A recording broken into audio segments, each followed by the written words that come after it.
I had never heard that the Statue of Liberty had ties to abolition and was curious about this surprising connection. You know, David, one of the things that people often don't understand is the origins of the Statue of Liberty.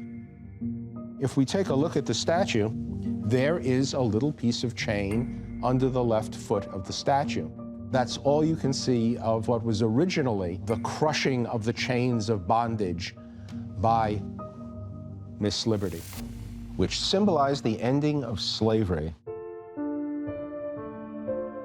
The idea came out of the head of Edward Le Boyer, who was a French expert in constitutionalism and politics, a great admirer of Abraham Lincoln, an advocate of emancipation. And after the assassination, he wanted a way to celebrate Lincoln's legacy and the emancipation of the slaves. And it's really quite fascinating to see the development of the concept of the statue and what happens to the chains of bondage, which had once been, at least in early representations, present in the hands of the statue, is reduced to the foot of the statue. Wow.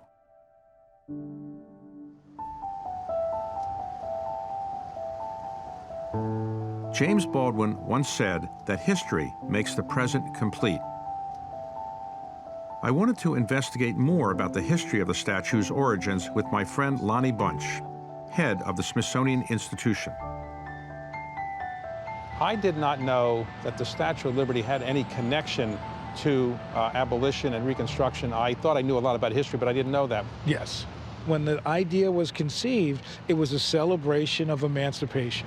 But there was little attempt as the design evolved to continue to tell the story of abolitionism. And in a way, it is interesting that it's so high up that you rarely can see it even if you're looking for it.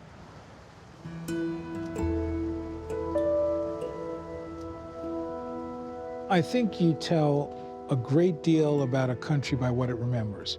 And monuments are a concrete way of remembering. You also learn a lot about a country by what it forgets. And I'm fascinated that where we are as a nation is really grappling with what is good history. What should we know? What should we remember?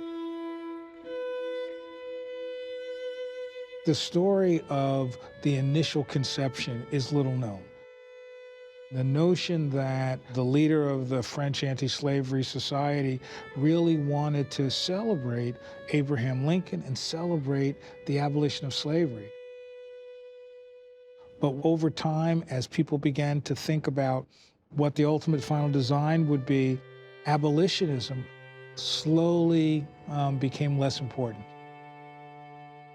By 1886, the United States had given up on sort of bringing the North and South together, including African Americans. The belief was that you eliminate them, the nation can come back together, you know, the notion of brother versus brother.